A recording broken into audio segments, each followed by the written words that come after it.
Bodily concept of life, Jana, and this body. Therefore, my business is to satisfy the senses.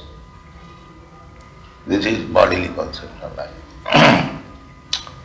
And others, they are thinking, I am not this body, I am mind. Well, they are going on mental speculation, like philosophers, thoughtful men.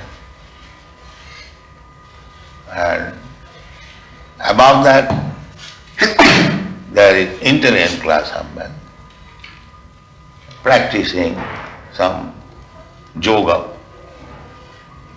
And spiritual platform is above that.